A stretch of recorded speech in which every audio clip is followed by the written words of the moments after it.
about that nice workshop we had by meteorologist James Gilbert.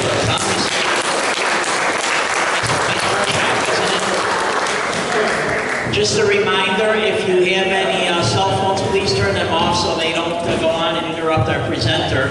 Also, we have emergency exits. They're well marked in the corners of the auditorium. Hey, how about those new seats? Right? Pretty nice, right? We at the Genesee Valley Chapter can't take any credit for getting those, but anyway, we're certainly happy to use them. Do we have any first-time attendees? Okay, very good, very good. Please raise your hands again. Welcome, glad to have you. Nice of you to come.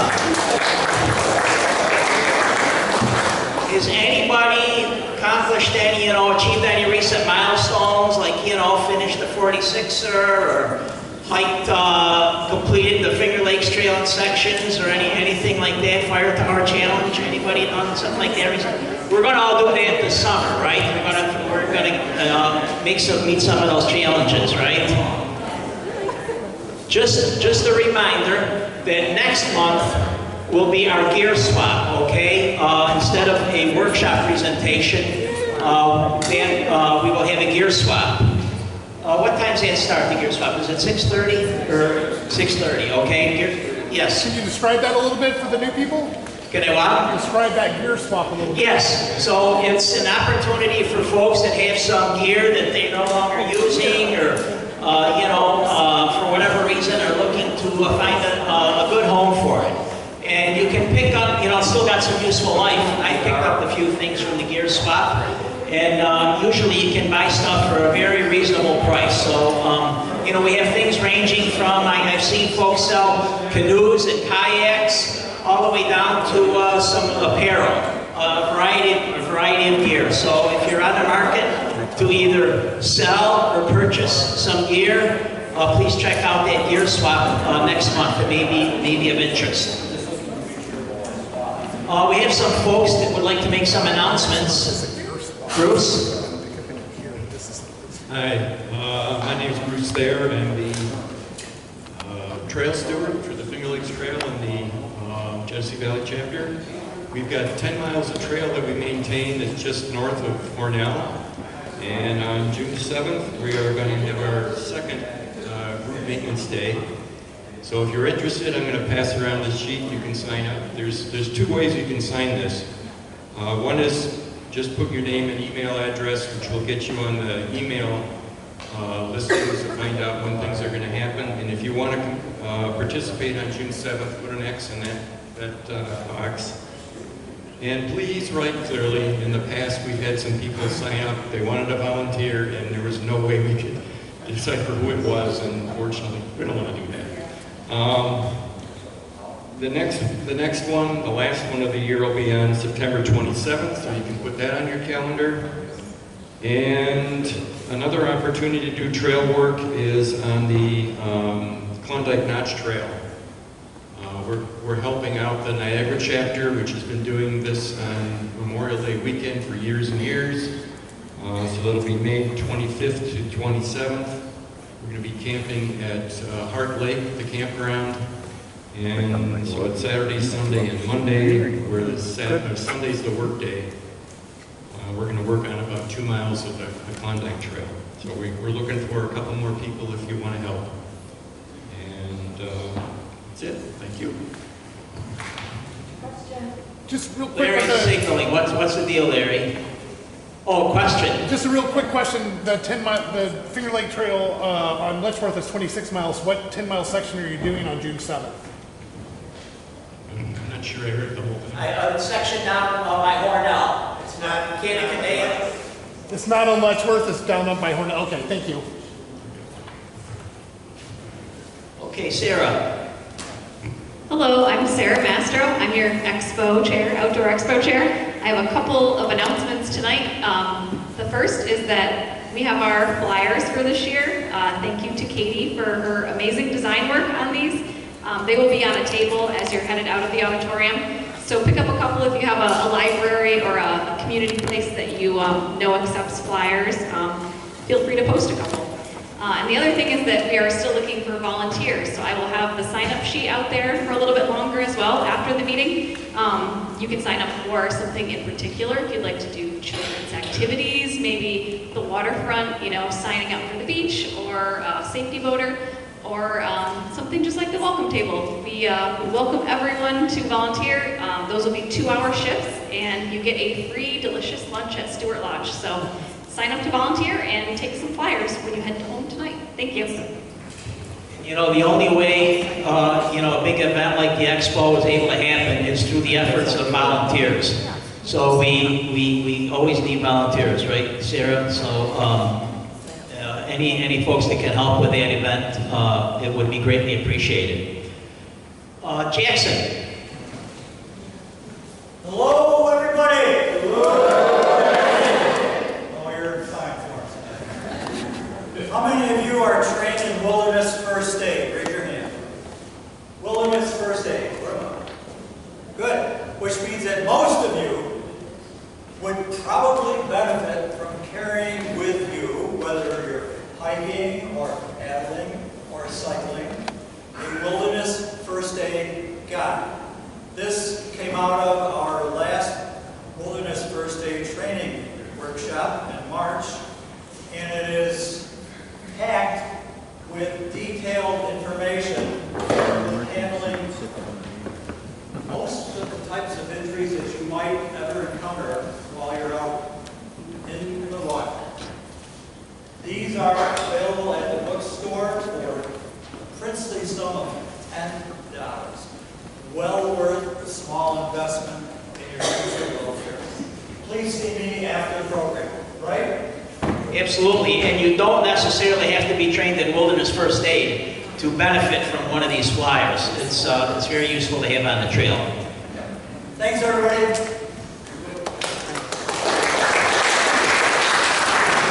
Okay, with that, I'd like to ask our program chairperson, Katie Kuzik, to come up and introduce our presenter. Thank you. Hi, everybody. Welcome. Thank you for coming tonight to our program. Before we introduce tonight's speaker, I want to mention our last Outside Voices presentation of the season next month on June 11th. Our own Luke Nelson, which is where? Luke, right there. Raise your hand, Luke. He will speak about hiking the O route in Patagonia, which he did earlier this year. So please come back out. You won't want to miss that one. And bring your friends. So for tonight, our featured presenter is our own chapter member, Jere Fletcher. How many people have taken Amtrak before? Oh, a lot of fans. Great. I am the unofficial Amtrak ambassador, as I like to call myself. I take Amtrak a lot. But I've never been across the country like Jere. So Jere has taken it twice across the Continental Divide, and tonight we'll hear about his 2-week transcontinental journey. Please welcome Jere.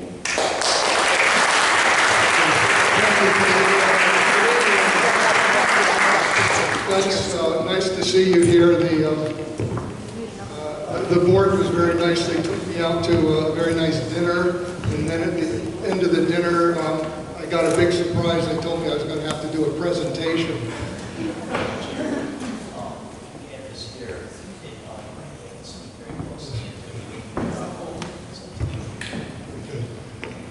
So I was trying to find, they say start off public speaking with a joke, and I couldn't find many train jokes, except for those of you who may be from the metropolitan area downstate, the LARR, the Long Island Railroad.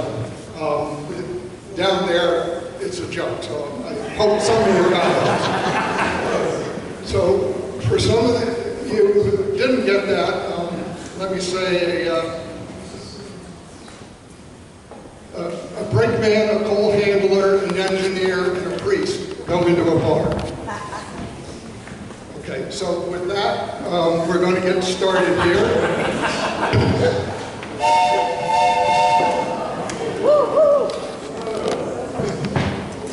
So this is Amtrak's official map of what their network looks like.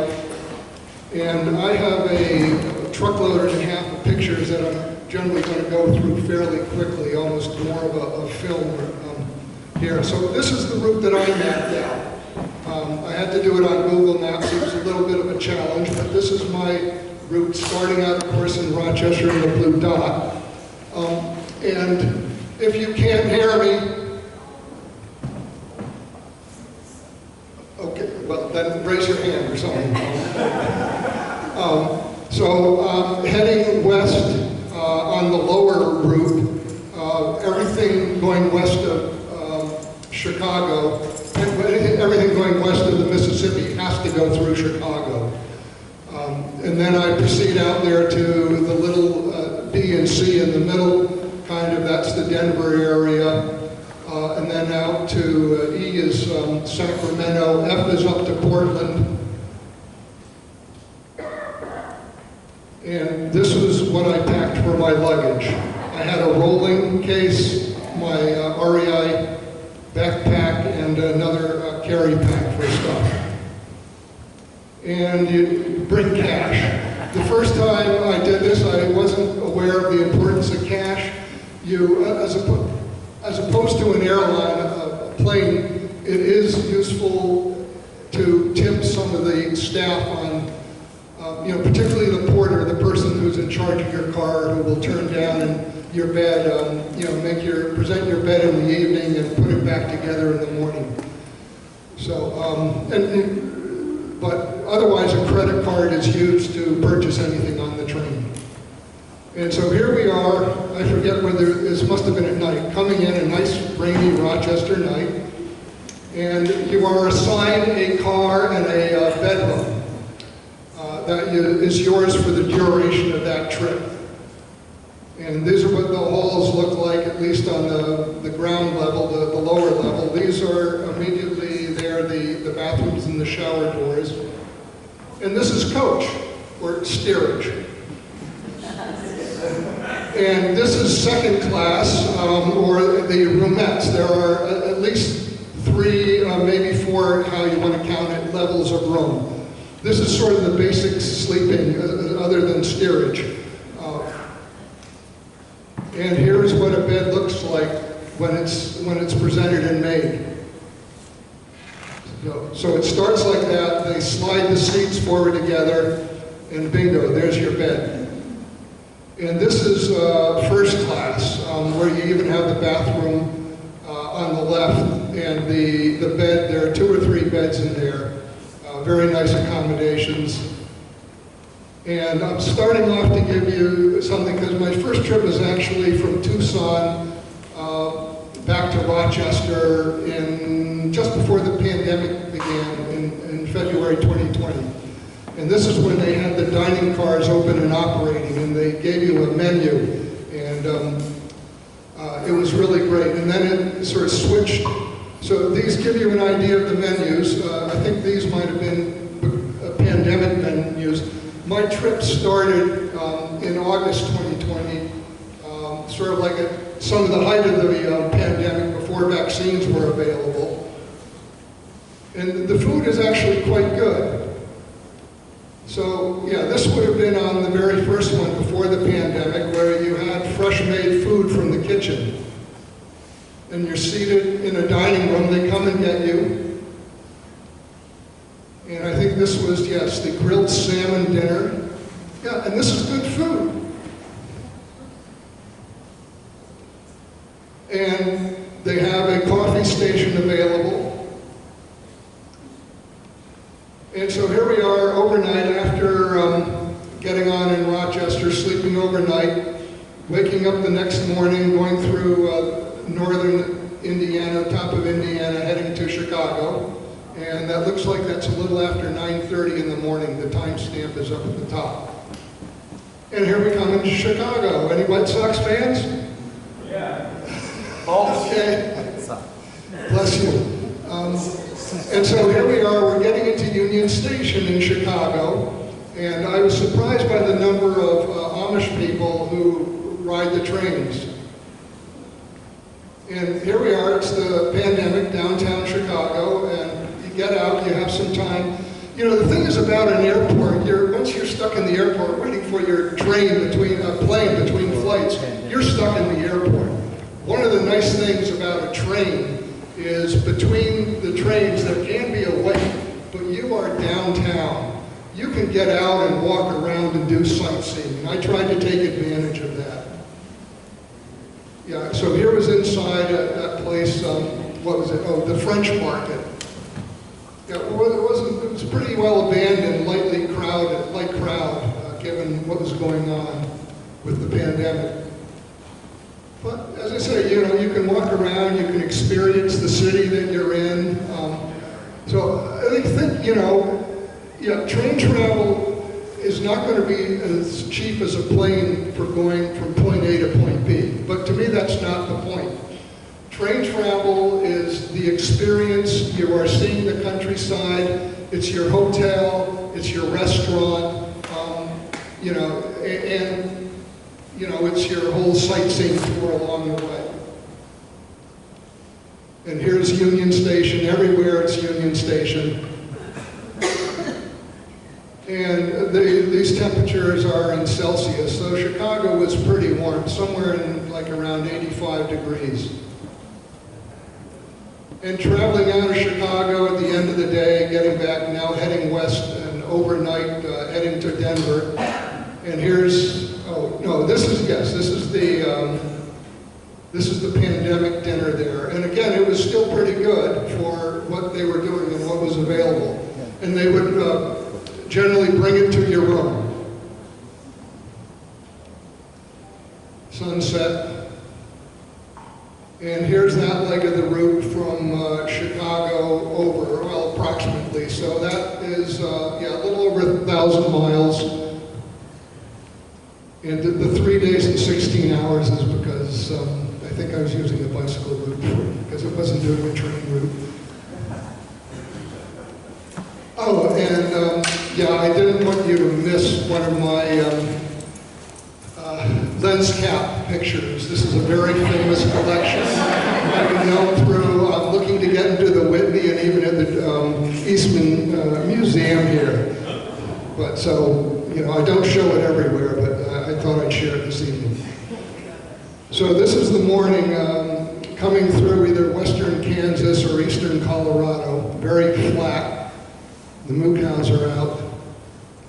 Okay, so the blue dot is the map. I like to sort of record on the maps where the picture is taking to give me a reference, because when you come back to these a month or a year or two later, you're just not going to remember. So this pickup truck with a trailer was kind of racing us for a stretch. Oh, and yeah, the trains west of the Mississippi, west of Chicago, have observation cars where you can look out, you know, the windows there, and yeah, they can be pretty nice. I did find an issue with them, particularly as I was leaving Denver a little later. So here we're coming into Denver's Union Station after an overnight. There, another Union Station. And here's the fine interior for Denver.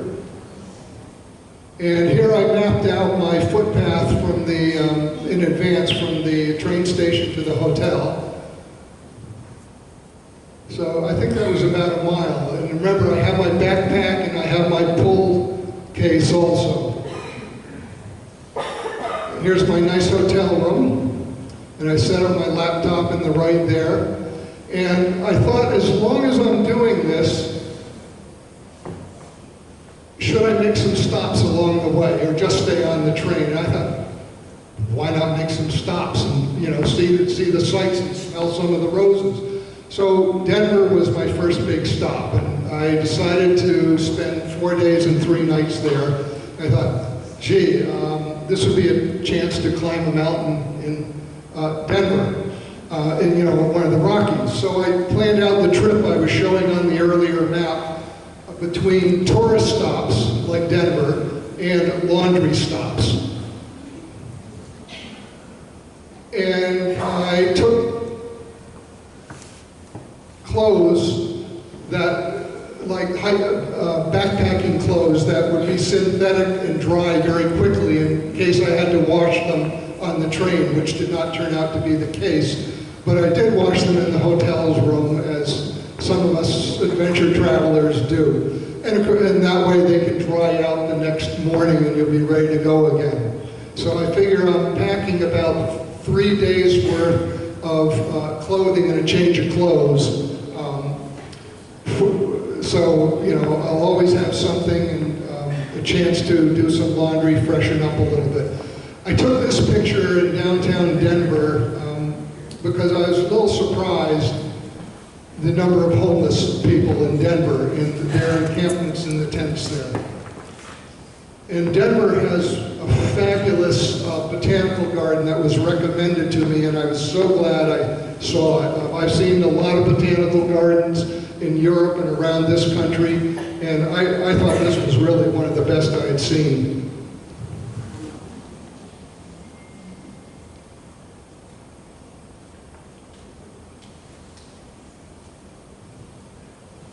And that one's live. That's not sculpture. And hey, it's Colorado.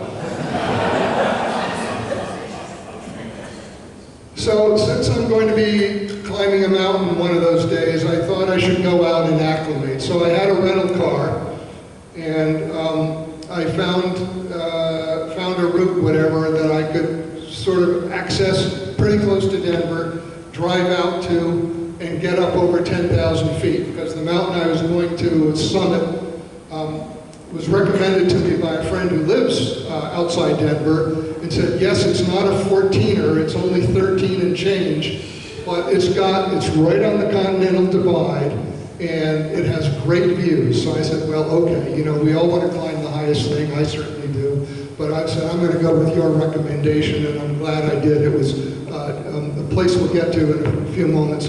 But this is, I went and drove out to here to Brethad Pass at 11,300 feet, and I spent maybe an hour or more there to acclimate. And yeah, it was just beautiful around there. A little foggy and cloudy, you know, interior cloud inspection as mountains can sometimes be. And this is when I stopped at my friend's. She keeps chickens, dogs, and yeah, this stuff. And the view from her fine rural estate. Oh, and yeah, this was sort of a reminder of what was kind of fresh going on in the country back then, and appearing in downtown Denver. Oh, and because I was going up over what I call being at altitude, going over 11,000 feet, I always like to have somebody to go with, to be with me, because things happen. You're above tree line, you know, there's the possibility of altitude sickness, you know, those issues. There are weather issues. There are getting disoriented. So I like to, you know, find some way. So through a friend from here in Rochester who moved out there, I connected with these two. The fellow on the right is an accountant, and the one on the left is the manager of the REI store out in Denver. So I thought, oh, this is pretty good. Good luck. And here we are. Yeah, this is sort of bright and early. Yeah, 6:10 in the morning we got out there. And it was a nice, balmy 45 degrees. And we're making our way up slowly. We're right now, this was sort of some of the steepest part of the climb. We're going up along the edge of something called St. Mary's Glacier, which was kind of cool. This part was relatively steep. And there's the Google Maps aerial image of the glacier, yeah, long and thin strip there, that little body of water down below it. And so we basically go to the length of that, and at some point have to traverse over it. And we'll come back to that issue later. So once we get up above the glacier, up to, was it your left or right? What have we got here? Yeah, up to, yeah, your left. We kind of reach a bit of a plateau. And the summit area is way back there.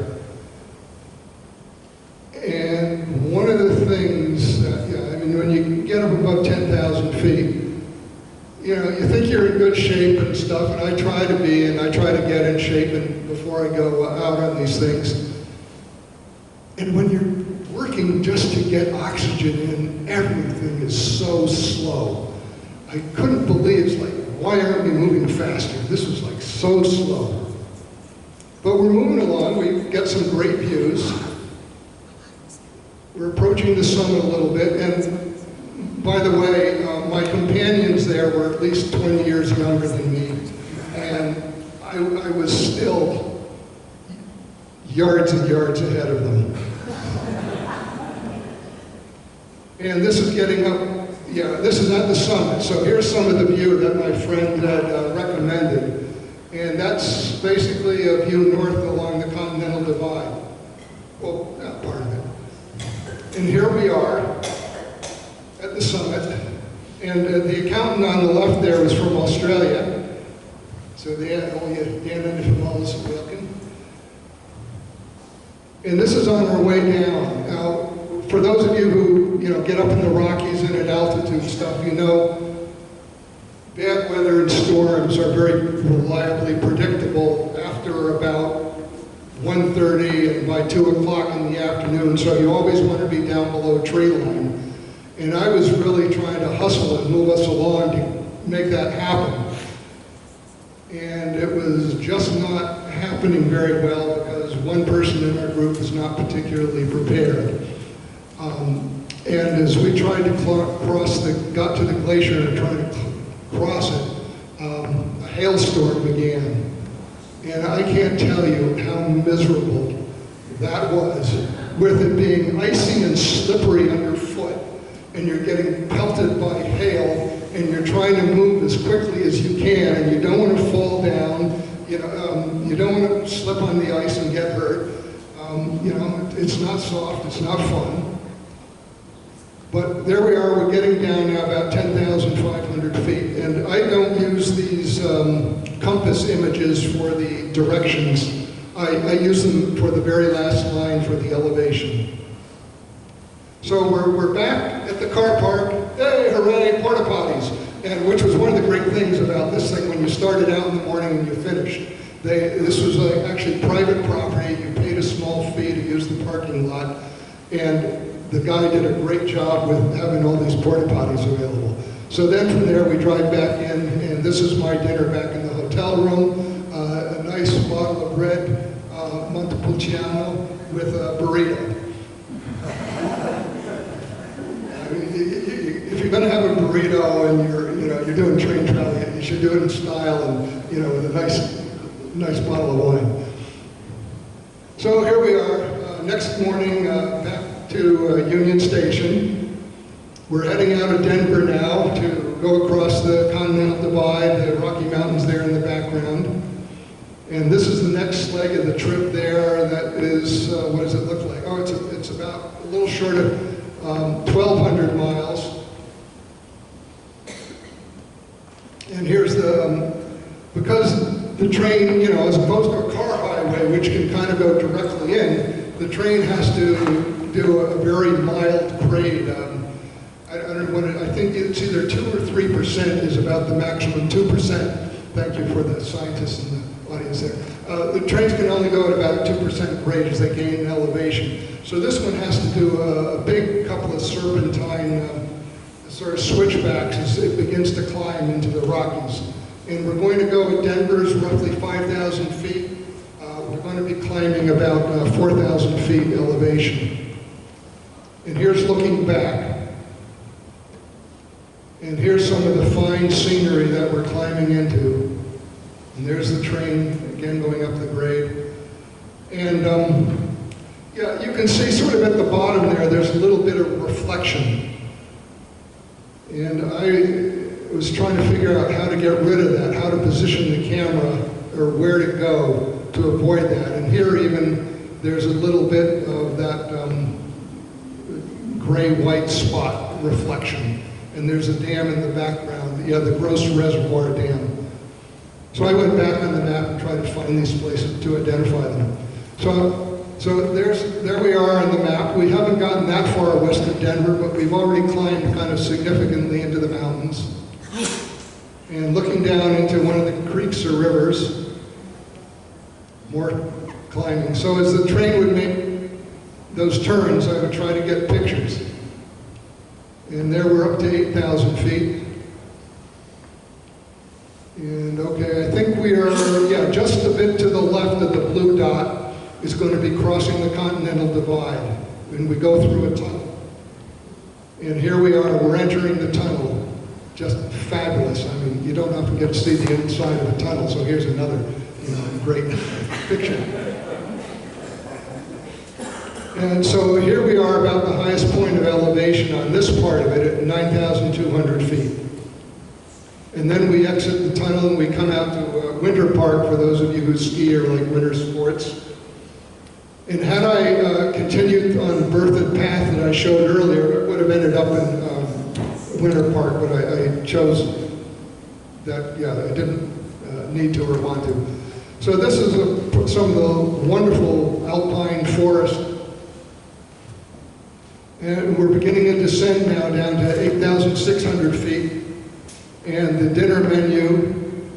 So you get chicken fettuccine, Asian noodle bowl, shrimp and lobster sauce, chicken marsala, enchiladas, and red wine braised beef. I mean, yeah, how many of you have had those on your last airline flight?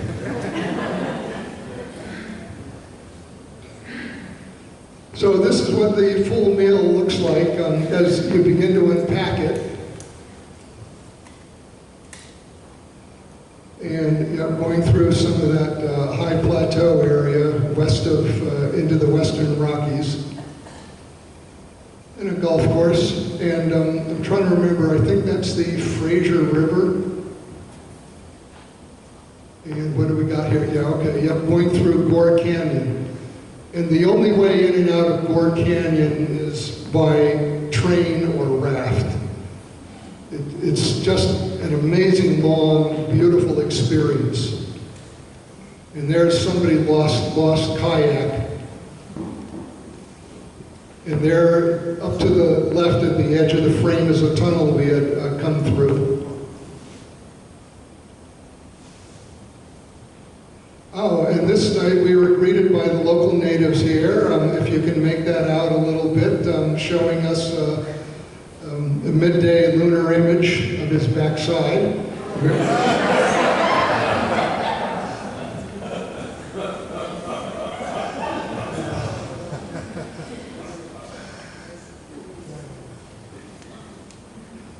And I think this was around the point that I was beginning to figure out how to make the camera and the image work. We were supposed to be on the upper level. These cars west of the Chicago and west of the Mississippi are double level. And I figured out that if I went down to the lower level, and please don't do this, and don't tell anybody at Amtrak, you go down to the lower level, and I would open a window. And so the window would be open. They tell you not to do that. And I could then get a clearer image.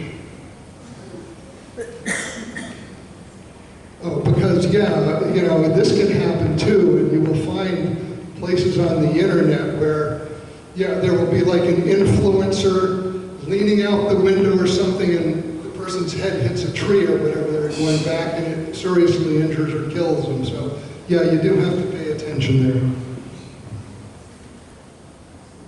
I survived that without being stupid this time, so we had a little bit of discussion of that over dinner. So, yeah, the images of the rail tracks are really cool, and the perspective. And the striation or strata of the rock. And here we're coming into, well, yes, a tunnel, but also a canyon. And we're beginning to see the effects of the canyon fire out there, and it was heartbreaking to see.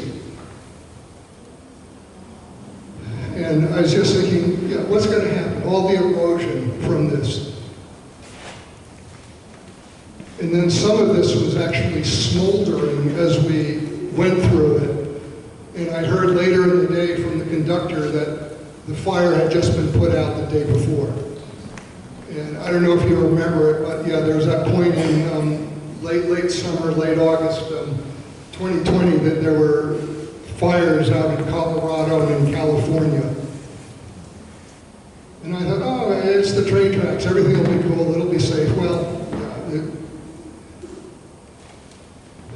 so here we get to the, we're getting almost out of the higher parts of the Rocky Peaks, and we've stopped in Glenwood Springs, and these are what the double level cars look like, with most of the sleeping quarters and passenger corners being at the higher part, and baggage and other things being downstairs, and bathrooms, toilets down, and showers downstairs.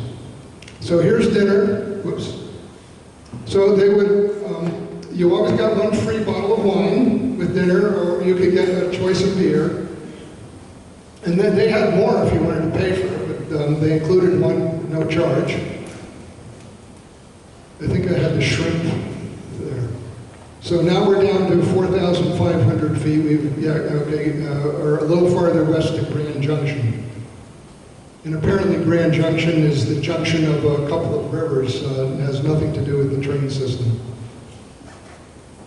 And here's the train station in Grand Junction. One of the things I came to notice was going through the west, a lot of the train stations were really quite nice. And, you know, we finally got a nice station here, thanks to our congressional delegation and Louise Slaughter.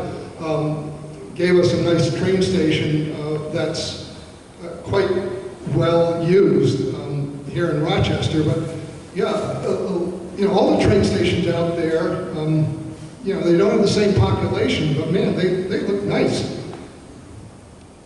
That's the outside. I'd love to see that sort of statuary and sculpture around Rochester and New York at the train stations.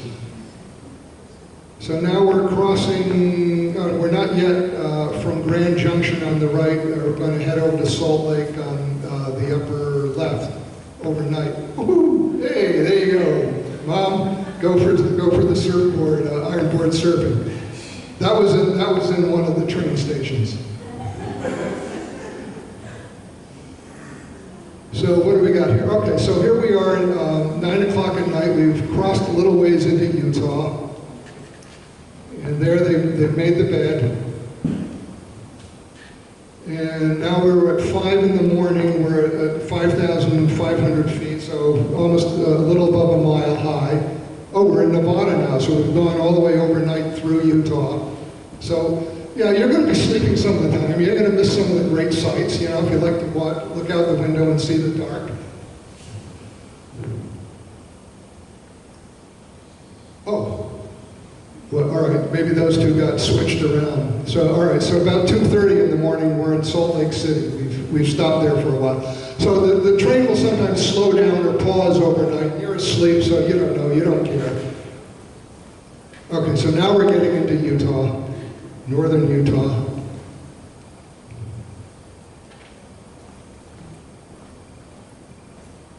And I have no idea what this countryside would look like. There were more hills, mountains, and greenery than I anticipated, but this is agricultural, irrigated, and water-sprayed agricultural land. And, okay, so yeah, this is just a train stop somewhere along the line there. And again, one of the observation cars. Oh, and yeah, keeping in mind that, hey, it's the train. They're not going to run the train line through Pittsburgh, Mendon, you know, all the upscale neighborhoods. So there are times when you're coming into cities, you have to remember what types of neighborhoods you're going to see from time to time. And this is coming into Reno. And then leaving Reno, heading into the Sierras. Okay, across the line into California. A mile high, 5,260 feet. And Truckee, some of you may be familiar with Truckee. That's where that is. And hey, lunch, enchiladas. And here we go along Donner Lake and Donner Memorial State Park, and anybody not familiar with Donner and the Donner Party? Here's Donner Lake. And there are a series of tunnels and shed tunnels along this part. Okay, so here's sort of what your room can look like during the day, and the white bag on the right is what the meal was brought into. Now this should not, if you go and take an Amtrak today, this will probably not be the routine that you're facing. You should be heading back to the dining room, I hope. I would certainly hope so, and that's why I started out with those images. Whoops. Okay, so this is coming through one of those tunnels, looking back toward the rear of the train. Actually, I hope I can see one of the front of the train. And down now to 3,200 feet. The temperature again, a nice 32 Celsius, so that's still a pretty warm, up around 85 degrees or so. So New York there is going to be roughly maybe 74, 75 degrees. So this is some of the wildfire smoke as we're descending to the western side of the Sierras. This was some of the wildfire smoke. Okay, now we're coming down to 170 feet. Hey, guess what? They have graffiti. Coming into Sacramento. And here's the Sacramento station, and they dropped us off what felt like about a quarter mile from the station. And I figured, this is weird. What kind of nonsense is this? We're a quarter mile away from the station. Well, they put us in golf carts and rode us over. And there was something I had never known or heard about. Within an easy walk from the train station was this thing, Old Sacramento State Park, which was really cool. And since I was between trains and waiting for my overnight train to go north, I wanted something to do, so I checked my bags, and I wandered over and found this place and spent the better part of the late afternoon into the evening here. And it was like walking into a movie set, or I don't know who would remember Freedom World, or what other sort of little tourist village there. But I thought it was really cool. The old ferry steamers on the river.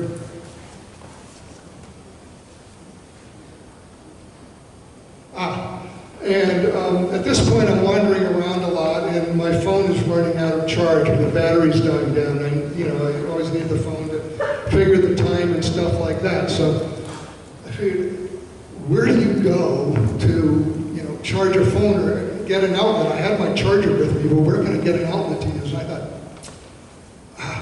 a beverage establishment. Some of you might know it as a bar. So I found a bar with a nice open door and window, and I asked them if I could borrow their outlet, and they said, yeah, fine, to be a good customer. I ordered a beverage, and I was enjoying that. I was getting my phone charged, and it's getting time after a few hours to go back to the train. And I thought, well, gee, it would be nice to have a beverage on the train or to go. So I asked the wait person, I said, do you serve a cola like Coke or Pepsi? And she said, yeah. I said, good, can you do that in a to-go cup? And she said, yeah, sure. And I said, with a cap and a straw? She said, sure. I said, great, I'll take a cola to go. Just substitute one of your dark draft amber beers. Never mind the cola. So that's what she did. So I got this beer to go, and walked it back to the train station. And for those of you who may have an interest, certain things are allowed and not allowable. But if you're bringing nitroglycerin, hand grenades, machine guns, and bazookas, RPGs, those will have to go in your checked baggage. You can't bring them into the passenger compartments here.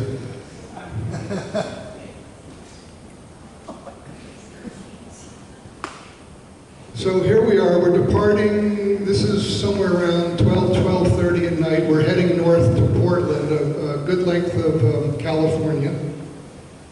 And generally, the sleeping for me was okay, but I also figured out a little later the way things worked out was that worked great or better if there was a baggage or mail car between me and the engine. If you were in that first car right behind the engine, that was a different story. You might not, sleep might not be the best. But generally, it worked out well. But I remember this part of the trip particularly because as we got to Northern California, there was so we start out outside Sacramento at 40 feet above sea level. And as we get to the northern part of the state, above Redding, we've gone up to about 1,200 feet, which is about the vertical on Bristol. And I could just hear the screeching of the train wheels as we were making the turns at night. The friction on the rails would wake me up periodically. So let's see, I can't quite make out which mountain that is. Oh, Mount Shasta. Just below the blue dot is Mount Shasta. So we've climbed up, okay, there to almost 5,000 feet. Now we're into Klamath Falls, Oregon. And the only time I observed security on the train was this guy who rode up overnight from Sacramento to Klamath Falls. And this was breakfast. Yeah, I think if outside the pandemic, you can probably get something like eggs and bacon and whatever else here, but, this beautiful lake. And there we are, we're approaching Crater Lake National Park to our left and west, and I believe Crater Lake Park is in Mount Scott, and there it is in the background.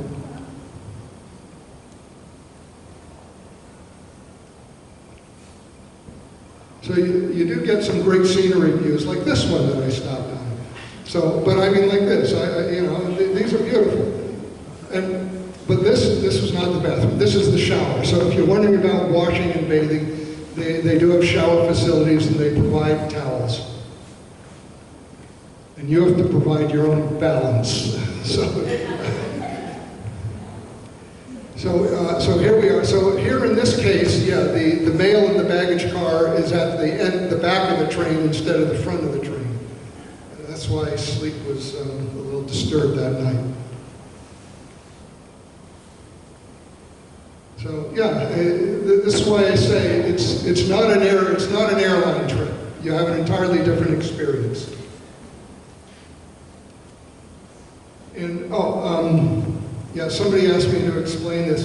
So how am I getting these pictures? The train curving around, and I explained the window is open. Well,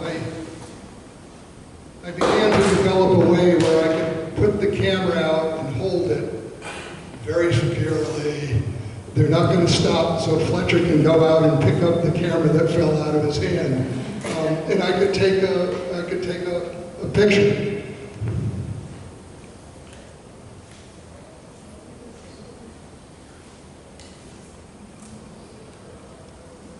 So, you can see some of the drought that was going on back then.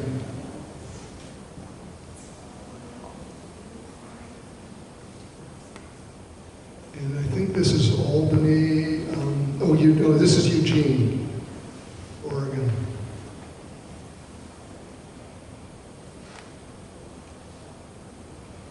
Oh, I thought that was so sweet. They were welcoming us with razor wire. More graffiti.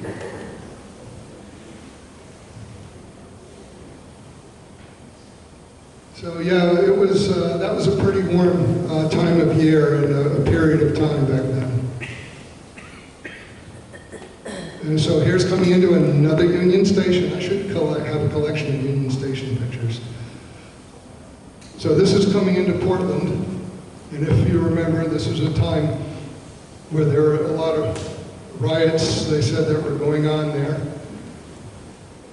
So yes, there are places you can check your baggage, but I went right past that. I figured out where my hotels were going to be by how close they were to the train station. I went on Google Maps and I looked around to see what hotels were in the vicinity, and then contacted them. So this is looking back at the train station. And yeah, there's just more homeless people. It was, just a bit of a shock.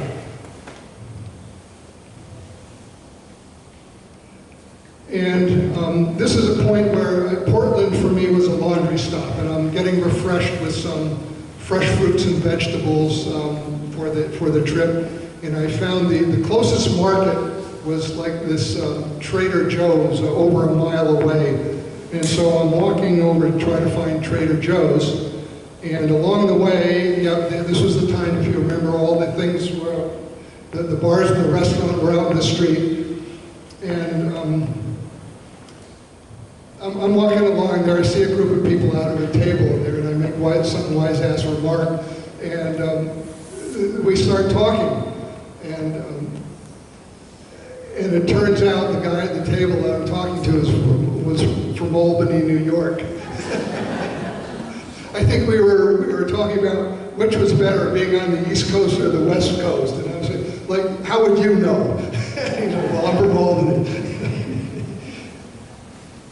And here's the line outside Trader Joe's. And back in the hotel room, I mean, you could get some great hotel rooms at a really nice price back then. And oh yeah, here's the laundry. This is the laundry stop there, washing and drying. Breakfast. The hotel lobby, very crowded. Yeah, pick your own seat. Oh, and as I was walking along, I had some time after I checked out the hotel. I had some time, so I was going to walk around Portland and down to the courthouse area and public areas to see about the so-called riots and stuff that was going on. And I'm walking along, and I encounter this young couple there, and this kid is talking trash to his, young girlfriend there, and he's really being verbally abusive toward her. And I forget exactly how, but I let him know that I was there and I was watching. So he turned around to confront me and come up to me.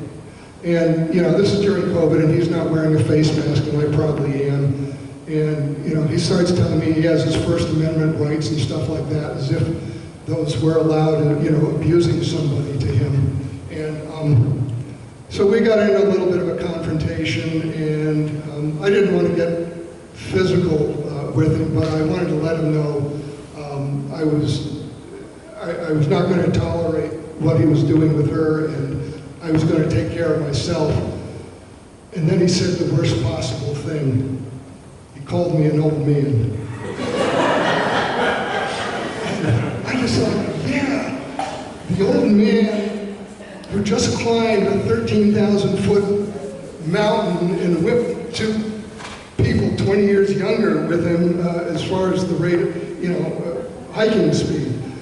So anyway, he went off, and I said something afterwards. I was, just in the moment there, trying to think of something that would not be necessarily negative to put him down, but at the other point to try to do something for her.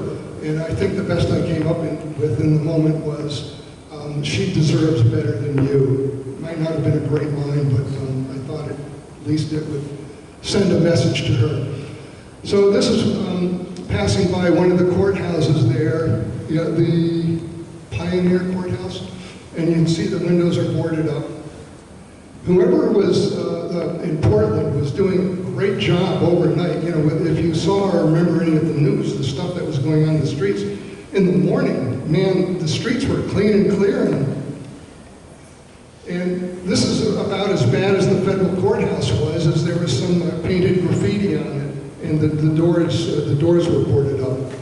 But there was no trash on the street, there were no burned cars, there were no corpses.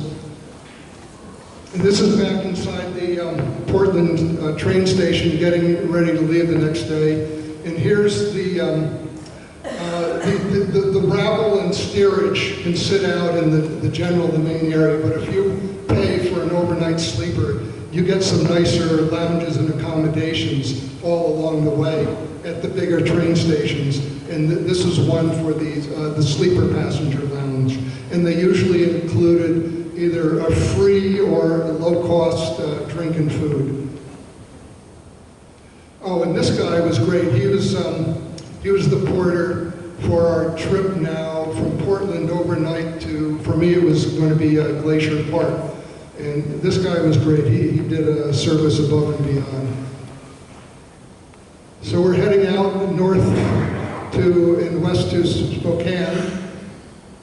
And this was kind of a shame. There are a lot of great sites along the Columbia River that I was looking forward to, Mount Hood being one of them, but it was, in the dark at night, and didn't get to see those. But here's dinner. Here's where you can store your luggage. Because some of the space is just, you're really too tight to bring it around. And yes, they do have electrical outlets there with you, so you can charge. Most of them work. The lights, the music did not work. I was very upset. I couldn't plug in my 8-track because that's where I am in my technology. And okay, this train was delayed, seriously delayed.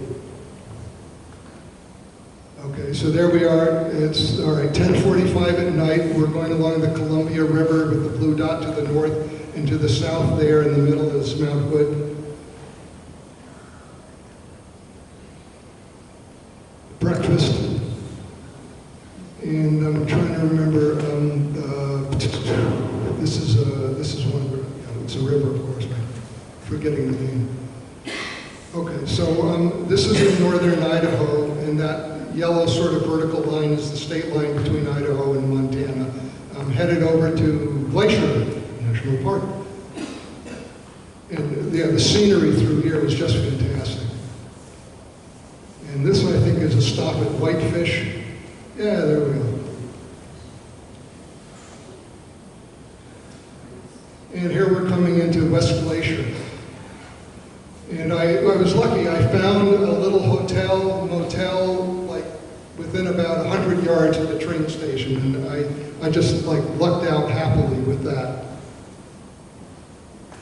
And the entrance to the park is across the river to the upper left.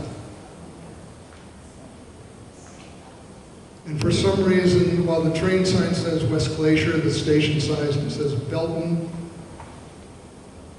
And it was hot.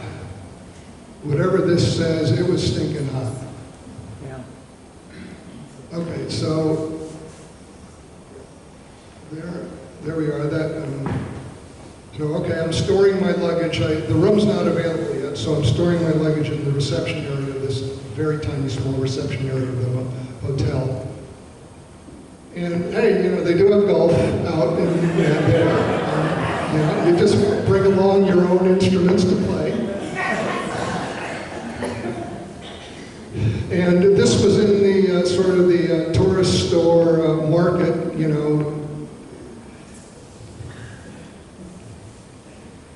And so I decided, well, I'm here at Glacier, what am I going to do? I should go into the park. How do you get there? And I thought, well, okay, I don't have a rental car like I did in Denver. Apparently you can get a rental car, but you have to arrange it in advance from a place that's about 30 miles away. And there was one fellow who got off the train, he and his lady, and they were looking for their rental car because they had reserved a rental car and it wasn't there. Well, it turns out, yes, they had reserved a car at the rental car site 30 miles away, and now they had not asked for it to be delivered. So here we are in the middle of the pandemic. He's 30 miles away, and he's starting to try to hitchhike in desperation. And I thought, good luck with that, buddy. But he did find somebody willing to give him a ride. So, but I figured, all right, how do I get into Glacier? I and start out walking here. Yeah, all right, there we go, the Flathead River, that's where it was. It's hot, and this guy's got his shirt off. So I start walking north, and I'm headed toward Apgar Visitor Center and Village up there, which is about 2.5 miles away, or about 3 miles from my motel hotel. And for those of you who've been to a national park, yeah, you have to go through a gate. You have to, you know. And what do you do when you're on foot? Well, I had to stand in line with the cars.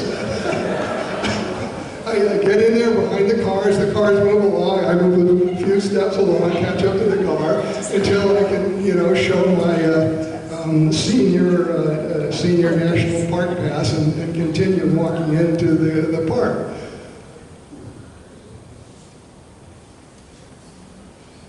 And yeah, unfortunately, the bears were not available for Uber or Lyft service. I understand they do charge an exorbitant amount if you want to try to ride one. It did not make me feel very comfortable as I'm walking along, because, yeah, there's nothing there. Yeah, there's an occasional car going by, and I mean, well, that's some little bit of solace if somebody sees me getting mauled and eaten. So I'm continuing walking along there. If you want to ride your bike, sure, okay, you can do that there too. So you can see how heavily trafficked it is. And there's this wonderful footpath, bike path through an isolated part. Now, I've encountered bears, and I've had bears in my lean-tos in the Adirondack and stuff like that, and that hasn't particularly bothered or concerned me. But the bears out west are brown bears. They're not particularly civilized, and you know, they don't have all the East Coast sophistication and civilization. So I was not really all that comfortable. And then I got at the bottom of, I think this is, yeah, Lake McDonald, and this classic iconic views of the mountains in Glacier Park.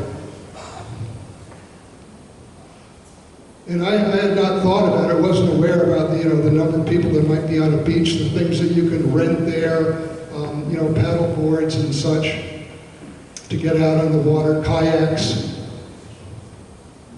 And yeah, I was just doing all of this, and yeah, like, you know, I think an older version of one of these. Oh yeah, and then for firewood for sale, so I came up to that. Out of the picture there, the left is a guy who's really merged out and relaxed, and he's probably somewhere in his 50s or 60s, and he's just really enjoying the afternoon, and he's sitting next to this thing of firewood. So I asked him, I said to him, well, I can see, you know, they're charging $6.99 for the firewood, but what if you don't want to buy it and you want to rent it? He said, yeah, you can do that, but you have to bring it back in the same condition.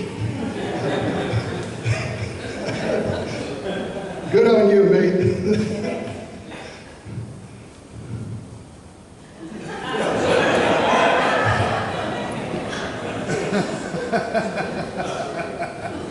So they have bears there. So at the end of the afternoon, after I've done my bit up at the lake and walking through there, and it's now about 87 degrees, and it's hot, and I'm tired. Yeah, it's hot and I'm tired, and I'm thinking, do I really want to walk at 87 degrees back 3 miles through bear country to the motel? No, I'm not doing that. So I got out at the walked out to the nearest intersection, and I started hitchhiking. And thank God, in about 10 minutes, a guy in a Jeep, one of the, I don't know where it's, the biggest bit of it, shambles, all the garbage on the floor and stuff. And I said, I don't care. You know, we're making room on the seat. I don't care where anything else is. We're running. He was very nice. And I said, well, you know, why did you stop me? He said, well, it turned out he was like a ranger on his downtime. And just a day or two earlier, he and his buddy had done some, you know, trail hiking and they needed to hitchhike back to pick up one of their cars. So this is my hotel room there. And the air conditioning is that white unit on the floor. And I had decided to have treat myself to a nice dinner from Rochester I brought with me. With all the wonderful Indian restaurants and markets we have here, this was definitely not available out in West Glacier. It was nice and spicy, but yeah, these things, yeah, bad things happen in a lot of places. So, yeah, the building on the right is the store I alluded to earlier, and the gas station there. Oh, yeah, and this is like, yeah, the bears come into town. They don't care about people. They'll go where they want and sort of pick up what they want. So they bear-proof the garbage can at the train station. And that also gave me a lot of encouragement about what environment I was in. So yeah, the northern route there across the top of the country, heading back east, is known as the Empire Builder. And I was going to say something a moment ago, I forgot. So anyway, that's, something I hadn't heard anybody mention earlier about the Glacier Park. I mean, aside from the fact that it's very isolated and kind of difficult to get to, is I got in through the western side of the park, West Glacier, like the sign said. East Glacier is where there's a lot of other traffic comes in. All the buses and the all the tours start on the east side. But the east side was closed because it's in Blackfoot Indian territory, and the Blackfoot Indians were not allowing anybody in COVID to come into the reservation. And so, yeah, a lot of that stuff just wasn't available. There was only so far you could go in the park. So if you do ever go out to Glacier and you're in East Glacier, be aware that that is all Native American Indian reservation there. So here's the morning train picking me up at somewhere around 8 o'clock in the morning, entering the tunnel out of town. Again, just some gorgeous views through the Rockies. And this part of the Rockies does not have the elevation of farther south in Colorado or even Wyoming. Well, maybe Wyoming. So here are more of these sort of tunnel sheds up at 4,200, 4,300 feet.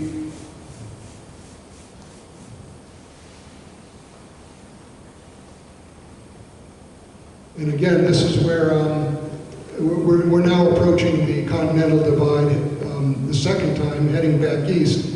And again, this is where I'm sticking the camera in my head out the window. And this is the Continental Divide area, and there's a sign that says Continental Divide. And while you're doing things you're not supposed to be doing, like sticking your camera, your head out the train window, you keep a very keen ear to hear who's coming down the hall in the stairways too. So there we are, we're at 5,000 feet and change. And now we're leaving and we're descending.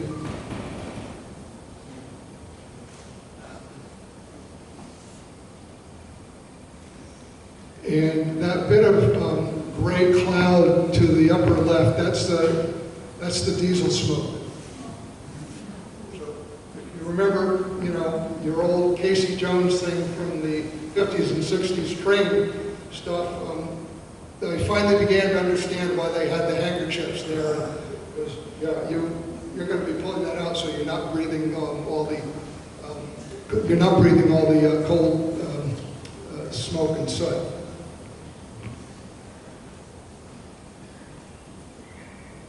And across Montana took all day. And given that I had already been, a couple of 1, 2 or more hours coming in from the west the day before, now I still had all the rest of Montana to cross, and that was really an all-day, like a 10-hour trip. And that was kind of the most boring and loneliest part there, because there wasn't even internet service. There was no Wi-Fi.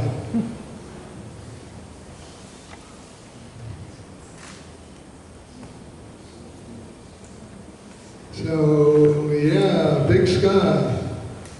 I mean, it is beautiful, but you're getting 8, 10, 12 hours of this. Oh, and more of this. And here we are finally at 6 o'clock approaching the North Dakota state line. Yeah, it was warm. Now we're into North Dakota, 6 o'clock in the evening. Oh, it was a gorgeous sunset. Minot. And the Minot train station, I think, yeah, here's a picture. This was gorgeous. And I'm wondering, like, yeah, somebody in Congress pulled some money to get this. I mean, natural wood, beautifully done.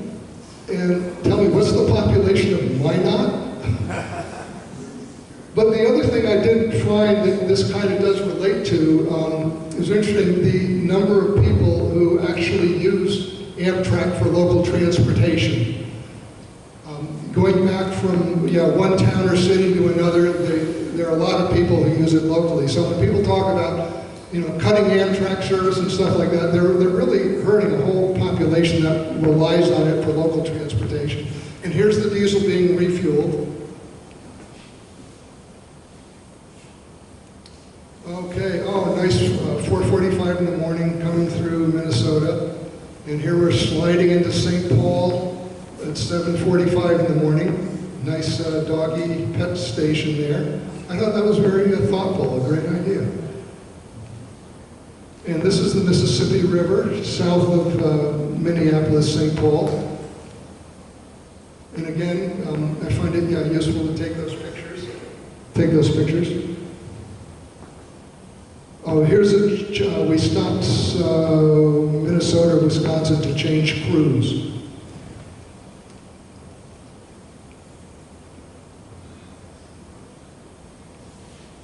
And yeah, there's just a lot of local folks who are using and relying on the train service who aren't taking a big long trip. Oh yeah, more neighborhood stuff. So those of you who like to do camping. Oh, and yeah, the juxtaposition of these two just caught my attention. Wow.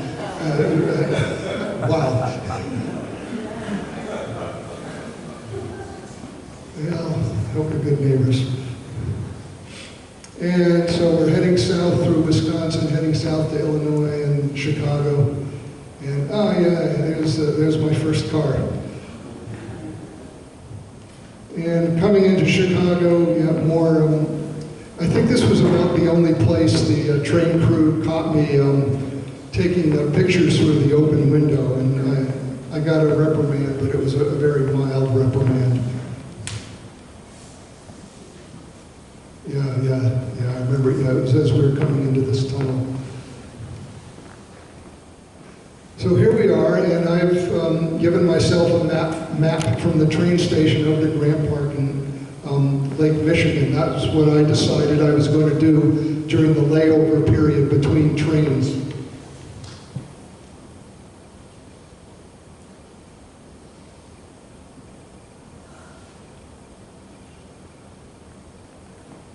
And here's the overnight train back to Rochester, my bottle of wine.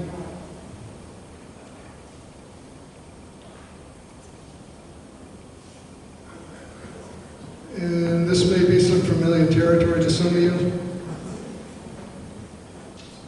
And this is it. This is our destination. And this was a college student heading up to Maine. And I just love she had her little ball peen hammer in the back there and all the stuff her parents had given her. And she was meeting a friend in Rochester, RIT. So that's the end of the trip. We're back here in Rochester, and thanks so much.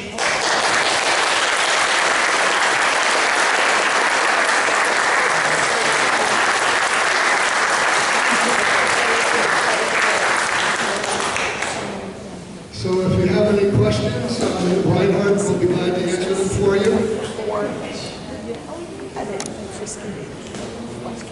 Bring the microphone. If you ask a question, then everybody can hear it. It's not so much a question as an answer to your question, Jerry. Yes, The dining cars are open, and that second viewing car that you mentioned, that's the dining car. And the food is just magnificent, and you can now get breakfast quesadillas. You can get all sorts of great stuff. Yeah, oh, thanks, Karen. This is my friend Karen, who's been a great train Amtrak traveler also. I think I gained about 6 pounds on my Christmas trip.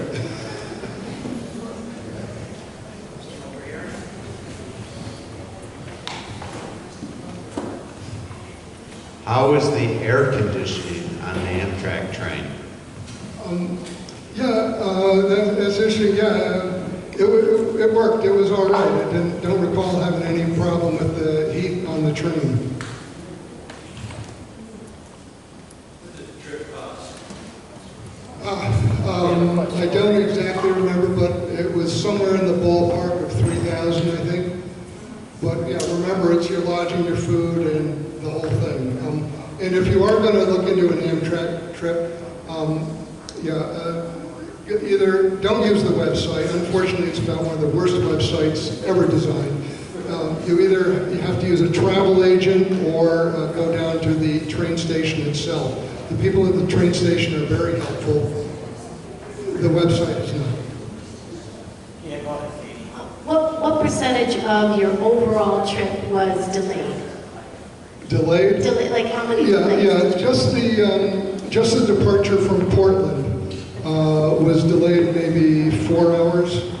But yeah, that was the only time. How many segments did you end up using? I noticed that they do 10-segment deals. How many segments? Yeah, I didn't arrange this using segments, and yeah, I know they're out there. I don't exactly know how they work. I arranged this with a travel agent. Travel agents have sort of a back door in to talk with Amtrak, and I said, I want to go from point A to point B, and then arrive by such and such, have such a period of stop or stay over, and then depart on this date to this place. Any other questions for Jerry? Yeah, it was about 2 weeks. The end of August 2020 to early September 2020. Anybody else? Yes. Do you feel you lost out on any scenery due to the sleepers where you spent the nights? Yeah, sure, but there's not much you can do about it. I don't know, or maybe if you go in the reverse direction or something, but yeah, I was willing to accept that. The scenery I did see, was just, great. So, it's like you get a lot, you won't get it all, but you can still get a lot. And the lot you do get is just fabulous. So I'm going to just give a different perspective because I've done this trip, just the California Zephyr from Chicago to Sacramento. I've done that twice out and back. I had no trouble, and so I didn't make the kind of stops that you did and stay places other than when the train stopped. And the longest stop is the Denver stop is about an hour, so there's time to go for a walk. In Chicago, the layover is 3 to 6 hours, depending on which way you're going. So I've taken long walks in Chicago. I never got a sleeper. I did coach the whole way. And I'm short, so I'm very comfortable with the reclining seats. I found that earplugs, eye shade, and either a summer weight sleeping bag or light blanket kept me perfectly comfortable. I slept great, and I brought all my own food, and it was way cheaper than flying. Yeah, that's true. That's a good point, Gail. And you're awesome. I really admire your ability to do that and travel that way.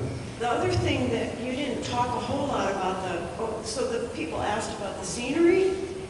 On the California Zephyr, they really time it so that you're sleeping in Nebraska and you're sleeping in Nevada.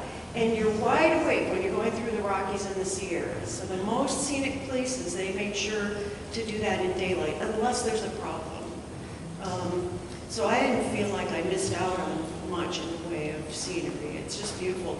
And the observation cars, you can see a lot, and you also get to get up, walk around, meet people, have conversations, all the stuff you can't do on a plane, which makes the trip really fun and really social. So Yeah, good points. Thanks, Gail. I highly recommend it. We got time for one last question, and I'm sure Jerry will hang around afterwards to answer questions. We have one over here. No, I was going to say exactly what she said. What was the mountain you were on near Denver? James Peak. James, as in Jimmy. Okay, how about a nice hand for Jere?